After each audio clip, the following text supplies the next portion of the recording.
اور یا پر جو حرکات آتی ہیں ان کو حرکات کہیں گے، ان کو اعراب نہیں کہیں گے۔ صرف دال پر آنے والی حرکت کو، دال پر آنے والے پیش کو ہم اعراب کا نام دیں گے۔ زا اور یا پر آنے والی حرکت کو حرکت ہی کہیں گے، اعراب نہیں کہیں گے، وہ حرکات۔ آگے فعل کی مثال دیکھیں، لم یکتب، یہ یکتب تھا، یکتب کو لم نے جزم دے دی ہے۔ لم جازمہ، یہ ایک عامل ہے، لم عمل کرتا ہے، جزم دیتا ہے۔ لم یہ فعل مضارع کو جزم دیتا ہے، لہذا لم یہ عامل ہے اور یکتب اس کا معمول ہے۔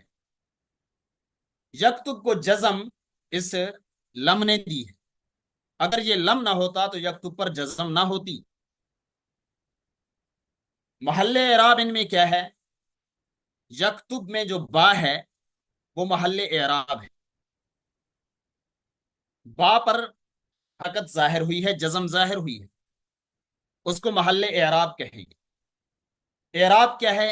اعراب وہ جو جزم با پر آئی ہوئی ہے وہ اعراب، جزم کو اعراب کہیں۔ اور یا کاف تا پر جو حرکات آ رہی ہیں ان کو حرکات تو کہہ سکتے ہیں لیکن ان کو اعراب نہیں کہہ سکتے۔ اعراب صرف وہی ہے جو کلمے کے بالکل آخر میں حرکت آئے، اس کو اعراب کہتے ہیں۔ ان دو مثالوں میں عامل، معمول، محل اعراب اور اعراب، یہ چار باتیں واضح ہو گئی ہیں۔ عامل عمل کرنے والا، معمول جس میں عمل کیا گیا، اور محل اعراب جہاں پر اعراب ظاہر ہوتا ہے، جس حرف پر اعراب آتا ہے۔ اور اعراب کیا ہے؟ کسی بھی کلمے کی آخری حرکت کو اعراب کہتے ہیں۔ آخری حرکت، کلمے کی آخری حرکت، آخری کہہ کر پہلی دوسری وغیرہ کو نکال دیا، اسے ہم اعراب نہیں کہہ سکتے، انہیں حرکات کہتے ہیں۔ یہ چند اصطلاحات ہوئی ہیں جو معرب اور مبنی سے متعلق ہیں، عامل، معمول، محل اعراب اور اعراب۔ جی، اس کے بعد مبنی۔ مبنی کیا ہے؟ مبنی کا مختصر میں نے بتا دیا کہ مبنی اس میں مفعول ہے بنا سے، مبنی اس میں مفعول ہے یہ بنا سے، بنا کا معنی عمارت، بنا یبنی بنانا، اور بنا عمارت کو کہتے ہیں جس طرح کی عمارت اپنی جگہ پہ ٹھہری رہتی ہے، ہلتی نہیں ہے، اس پر کوئی اثر ظاہر نہیں ہوتا، اسی طرح مبنی پر بھی کوئی اثر ظاہر نہیں ہوتا، چاہے جیسا بھی عامل آتا رہے۔ عامل چاہے رافع ہو، چاہے ناصب ہو، چاہے جار ہو، چاہے جازم ہو، جس طرح کا بھی عامل آئے گا، مبنی کی وہی حرکت جو پہلے سے تھی وہ برقرار رہے گی، اس میں کوئی تبدیلی نہیں آئے گی۔ مبنی اس کلمے کو کہتے ہیں جس کا آخر عوامل کے تبدیل ہونے سے نہ بدلے، جیسے جاءنی ہؤلائی، رأیت ہؤلائی، مررت بہؤلائی۔ اب ہؤلائی کے حمزے کے نیچے کسرہ آیا ہوا ہے، کسر آیا ہوا ہے۔ اب جاءنی آ جائے، رأیت آ جائے، یا با آ جائے، جاء فعل آ جائے جو کہ رافع ہے، یہ عامل آ جائے، یا رأیت عامل آ جائے، یا با جارا عامل آ جائے، جو بھی عامل آئے گا ہؤلائی پر کوئی اثر نہیں پڑتا، اس کو کوئی ایسے فرق نہیں پڑتا، یہ اپنی حالت پہ برقرار رہتا ہے، اس میں کوئی تبدیلی نہیں آتی، اس کو کہتے ہیں مبنی۔ یہ صرف ایک مثال دی گئی ہے اسماء اشارہ سے۔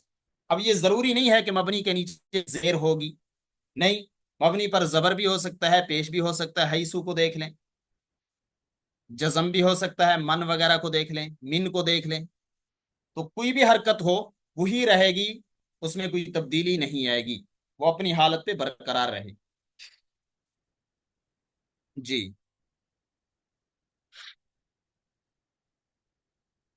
معرب و مبنی کی اقسام۔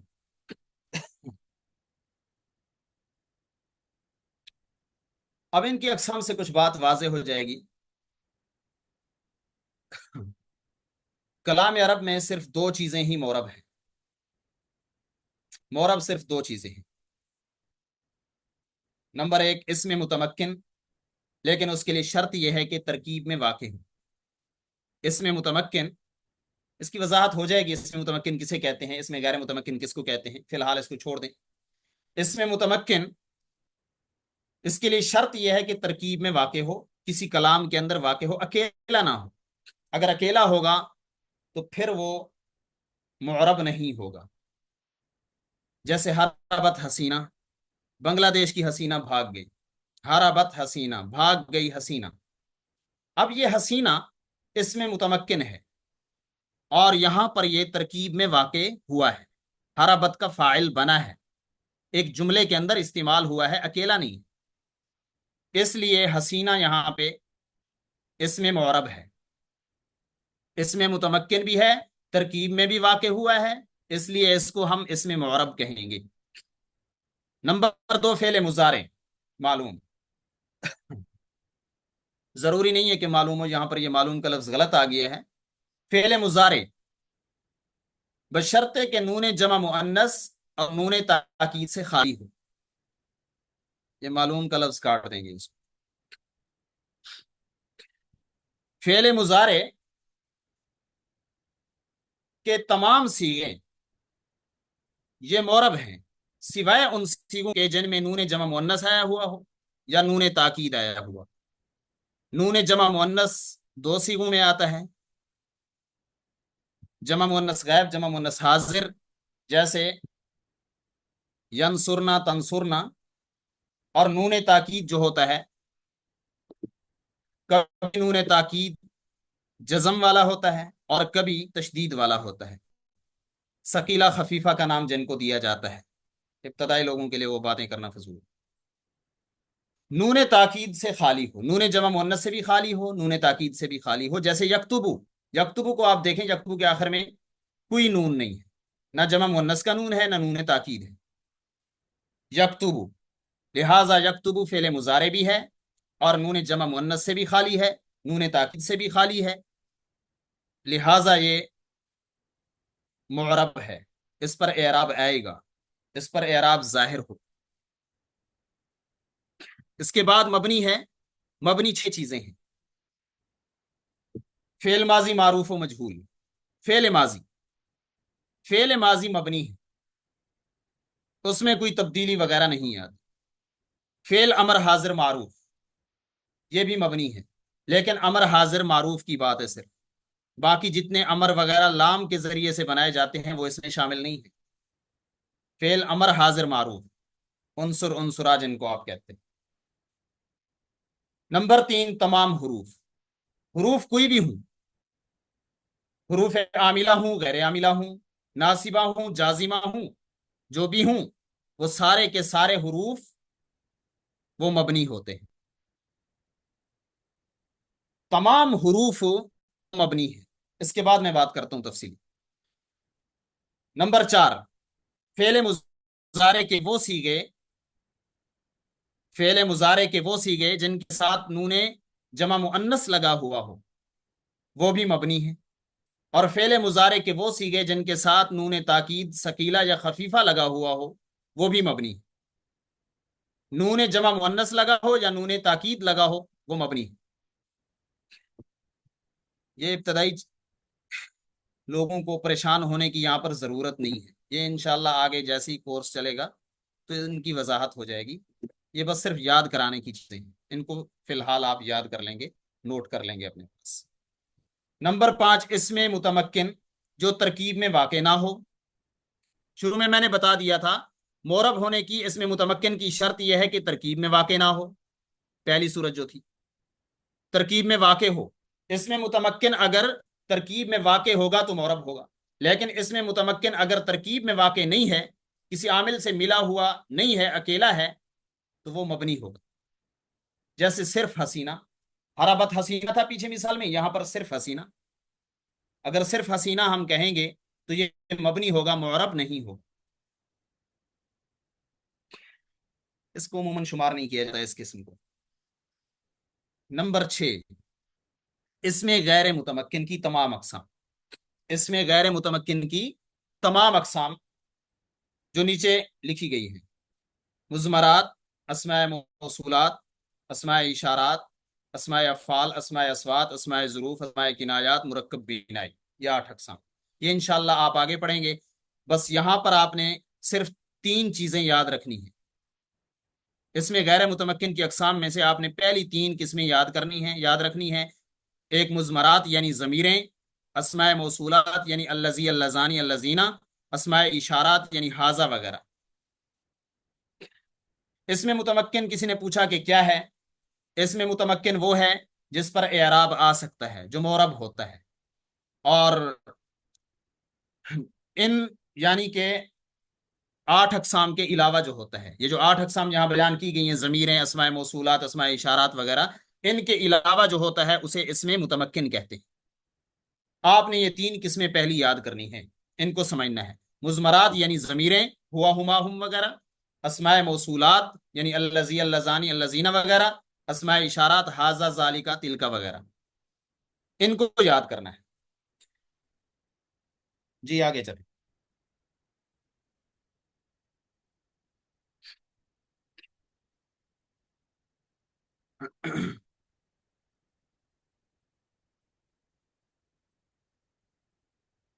جی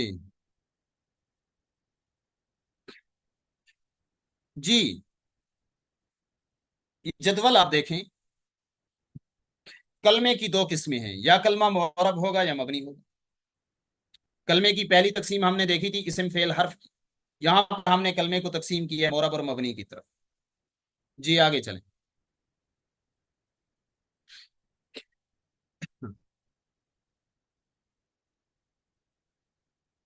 یہ جدول دیکھیں معرب کی اقسام کا. آپ کو پتہ ہے کہ اسم کی، کلمے کی 3 قسمیں ہیں: اسم فعل حرف. اب اسم کے اندر اصل یہ ہے کہ وہ معرب ہو. اصل اصل بتا رہا ہوں، سارے کے سارے اسم معرب نہیں ہیں، لیکن اصل اور اصول یہی ہے کہ اسم کو معرب ہونا چاہیے. اس لیے اسم کی جو سب سے بڑی قسم ہے اسم متمکن، یعنی ضمیروں، اسماء اشارات وغیرہ کے علاوہ جو ہوتے ہیں، نام ہو گئے یا اس طرح کے، وہ سارے کے سارے معرب ہوتے ہیں. اس میں متمکن معرب ہوتا ہے.